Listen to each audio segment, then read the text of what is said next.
चरण वर्मा है, आरसी वर्मा के नाम से जाना जाता हूँ। मैं केंद्रीय विद्यालय संगठन नई दिल्ली भारत सरकार के संस्थान में पीजीटी हिंदी के रूप में लगभग 30 वर्ष तक कार्यरत रहा और वहाँ से रिटायरमेंट होने के बाद मैंने बल्कि बीआरएस लिया और मेरे दिल में एक भावना थी कि मैं बुद्ध और अम्बेडकरवाद के विषय में अपना कुछ योगदान करूं। लगभग हमारी जो सेवा थी उससे पहले से ही हम अम्बेडकरी मिशन के और बुद्ध के मिशन के रूप में कार्यरत रहे थे और हमने भरसक कार्य किया था। हमारा जहाँ निवास स्थान मर्टन टोला पिहानी है, वहाँ एक बहुत बड़ा संगठन था। उस संगठन को हमने चलाया। हमारे यहाँ से बुद्ध जयंती और अम्बेडकर जयंती भी निकलती थी, उसका संचालन भी हम करते रहे थे, एक लंबे समय तक किया है। और उसके बाद हम आए सेवा में आने के बाद एक बहुत बड़ा संघर्ष था सेवा में आने के बाद हमारा, क्योंकि जिस संस्था में थे हम वो एक राष्ट्रीय स्तर की संस्था है और भारत की मान्य संस्था है, बहुत बड़ी मान्य संस्था केंद्रीय विद्यालय संगठन माना जाता है। मैं उसमें पीजीटी हिंदी के रूप में सेलेक्ट किया गया और वहाँ मैंने लगभग 30 वर्ष तक कार्य किया। लेकिन हमारी आकांक्षाएं, हमारी इच्छाएं ये थी कि हम बौद्ध धर्म के विषय में कुछ करके अपना कुछ योगदान समाज को दूं। ये मेरी उत्कट अभिलाषा थी। इस इच्छा को पूरा करने के लिए मैं निरंतर प्रयासरत रहा। लेकिन मेरे मन में ये भावना हमेशा घर करके रह गई थी कि मैं बुद्ध के चरित्र को पूरी तरह से जो है वो उसको लिखूं और लोगों तक ले जाऊं। इस किताब को मैंने उसमें लिखा और जो है प्रस्तुत किया। ये महाकाव्य है, इसमें समस्त पूरा जो है जीवन चरित्र भगवान बुद्ध का इसमें मैंने काव्य रूप में दिया है। ये महाकाव्य अत्यंत पठनीय संग्रहणीय है और बहुत भारत के अनेक प्रदेशों में गया है और सराहना भी मिली है तथा ये महाकाव्य लोगों ने बहुत सराहा है और बड़ा विकास की ओर ले जाएगा। जो इसे पढ़ेगा वो निश्चित रूप से ही बुद्ध के मार्ग को, दर्शन को, बाबा साहब के मार्ग को, दर्शन को जान सकेगा।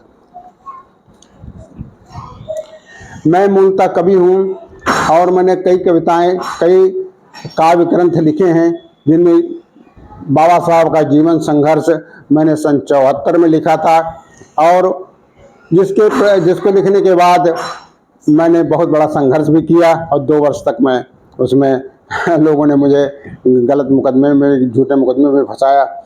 इसके बाद मैंने दिहुली हत्याकांड किताब लिखी। अब मैंने उसके बाद ये बुद्ध चरित्र संगायन महाकाव्य की संरचना 5 वर्ष तक 7-8 घंटे लगातार लिखने के बाद, रात दिन लगे रहने के बाद मैंने इस किताब को लिखा, जो हमारा ड्रीम प्रोजेक्ट था। मैं बुद्ध अब बाबा साहब के ऊपर दूसरी किताब लिखा जिसका नाम भीम कीर्त संगायन है और वो हमारी प्रेस में किताब है और मुझे जहाँ तक आशा है कि मैं उसे पाठकों के हाथों तक सितंबर के लास्ट तक पहुँचा सकूँगा। ये मेरी किताबें उच्च स्तरीय साहित्य में लिखी गई हैं और इस साहित्य को मैंने जहाँ तक समझा है उसमें साहित्यिक सभी चेतनाओं को, साहित्यिक सभी जो मांगे या प्राप्तियां उसमें होनी चाहिए उनको भरने का प्रयास किया है। बुद्ध चरित्र संगायन महाकाव्य जिस तरह से हमारा प्रसिद्ध हुआ उसी तरह से भीम कीर्त संगायन भी एक अमूल्य और दुर्लभ ग्रंथ होगा जो खंड काव्य के रूप में है। तीसरा खंड काव्य मैं लिख रहा हूँ जो मान्यवर काशीराम साहब के विषय में, उनके संपूर्ण जीवन के विषय में है, जिसे मैं अब पूरा करने जा रहा हूँ, लिखने जा रहा हूँ, मैं लिख रहा हूँ। मैं उसकी कुछ पंक्तियाँ आप लोगों के समक्ष प्रस्तुत करूँगा। जरूर।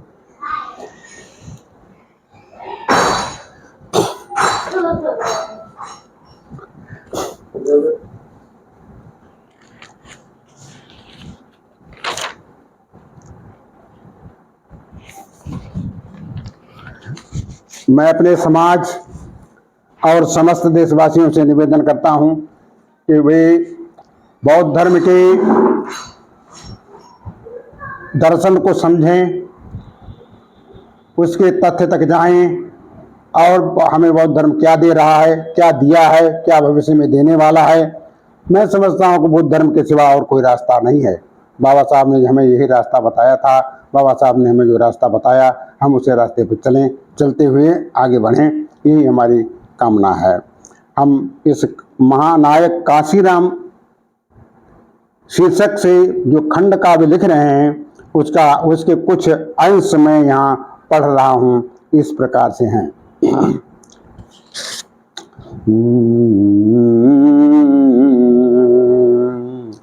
क्या तुम्हारा बांकपन था, क्या तुम्हारी थी जबानी, त्याग का बलिदान का गौरव भरा था अथक मानी। इस मही की वर्जनाएं पथ न तेरा रोक पाए, गूंजता है शौर तेरा और यश गाती दिशाएं। जगत की जड़ भोग लिप्सा बंधनों को तोड़ डाला, क्या कसकती क्या ठसकती पंथुता तेरा निराला। मनु व्यवस्था की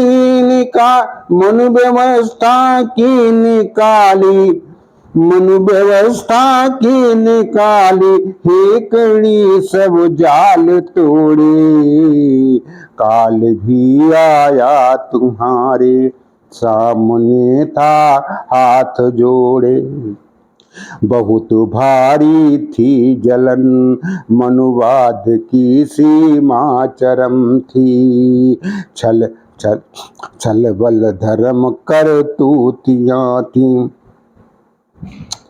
छल बल धर्म करतूतियां थी, ब्रह्म जालों के भरम की। खून बांटा चून बांटा छल कपट घाती जलन से, धूप पर पैरे लगे थे चांदनी के सपनों थे।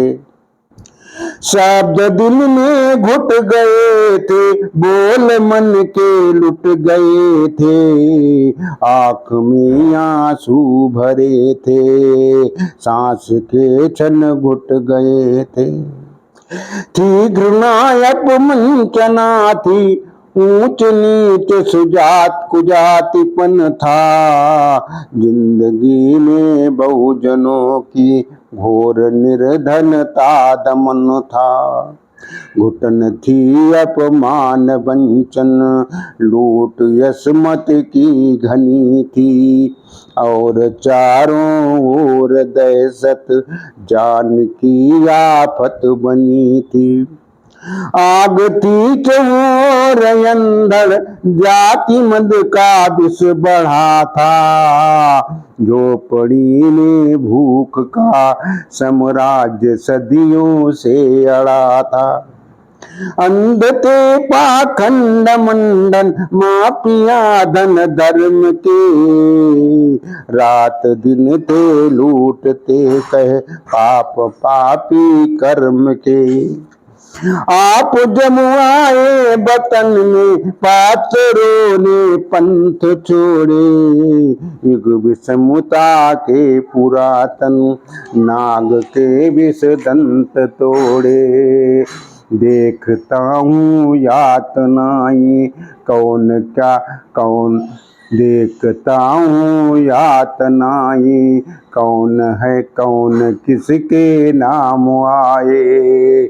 आदमी वो आदमी है, आदमी वो आदमी है, आदमी के काम आए। देखता हूँ दूर तक मैं कुछ नया परिणाम आए, चाहता हूँ इस धरा पर एक काशी राम आए। चाहता हूँ इस धरा पर एक कांची राम आए। इस तरह से हमारा ये महामानव महानायक काशीराम खंड काव्य उत्तरोत्तर आगे बढ़ रहा है और उम्मीद करता हूँ कि 4-5 महीने में ये खंड काव्य भी पूरा हो जाएगा और हम इसे पाठकों के सामने प्रस्तुत